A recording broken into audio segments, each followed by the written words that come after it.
বিগত কয়েক বছরের রেকর্ড ভেঙে হাড় কাঁপানো শীতের সংকেত আবহাওয়া দপ্তরের। মকর সংক্রান্তিতে কনকনে শীত। কলকাতায় 11 ডিগ্রি সেলসিয়াস, জেলায় জেলায় 7 ডিগ্রিতে নামবে পারদ। নিম্নচাপের মেঘ সরে যেতেই ফের পশ্চিমবঙ্গে জাঁকিয়ে শীতের পূর্বাভাস আবহাওয়া দপ্তরের। এদিকে উত্তরে হাওয়ার জেরে সোমবার থেকেই শহর থেকে জেলায় ঠান্ডার দাপট স্পষ্ট।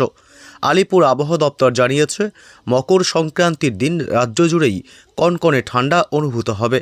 বিশেষ করে সকাল এবং রাতের দিকে শীতের তীব্রতা আরও বাড়বে। আবহাওয়া দপ্তরের পূর্বাভাস বলছে, মঙ্গলবার থেকে আগামী 2 দিনে দক্ষিণবঙ্গে রাতের তাপমাত্রা আরও 2 থেকে 3 ডিগ্রি সেলসিয়াস কমতে পারে।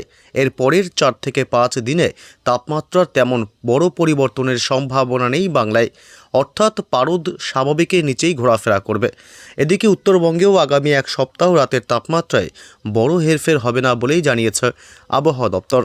দক্ষিণবঙ্গের কলকাতা এবং সংলগ্ন এলাকায় সর্বনিম্ন তাপমাত্রা নামতে পারে 11 ডিগ্রি সেলসিয়াসে। পশ্চিমের জেলাগুলিতে পারদ নেমে যেতে পারে 7 ডিগ্রি সেলসিয়াস পর্যন্ত। শীতের পাশাপাশি সকালের দিকে হালকা থেকে মাঝারি কুয়াশার প্রভাব থাকবে।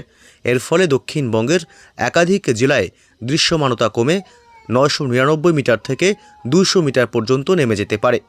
এদিকে উত্তরবঙ্গের জেলাগুলিতে শীতের দাপট আরও বেশি। দার্জিলিং, জলপাইগুড়ি, কোচবিহার এবং উত্তর দিনাজপুরে ঘন কুয়াশার সতর্কতা জারি করেছে আবহাওয়া দপ্তর। কোথাও কোথাও আবার দৃশ্যমানতা কমে 50 মিটারের কাছাকাছি পৌঁছতে পারে। এদিকে কোচবিহার, উত্তর এবং দক্ষিণ দিনাজপুরে আগামী 2 দিন শীতল দিনের মতো পরিস্থিতি থাকতে পারে বলেও জানিয়েছে হাওয়া অফিস।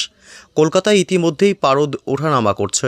সোমবার শহরের সর্বনিম্ন তাপমাত্রা ছিল 12.4 ডিগ্রি সেলসিয়াস, স্বাভাবিকের থেকে যা কম। আবহাওয়াবিদদের মতে আগামী 5 থেকে 6 দিন এই শীতের আমেজ বজায় থাকবে। এর ফলে মকর সংক্রান্তির দিন ভোর এবং রাতের দিকে কনকনে ঠান্ডা উপভোগ করতে প্রস্তুত থাকতে হবে রাজ্যবাসীকে।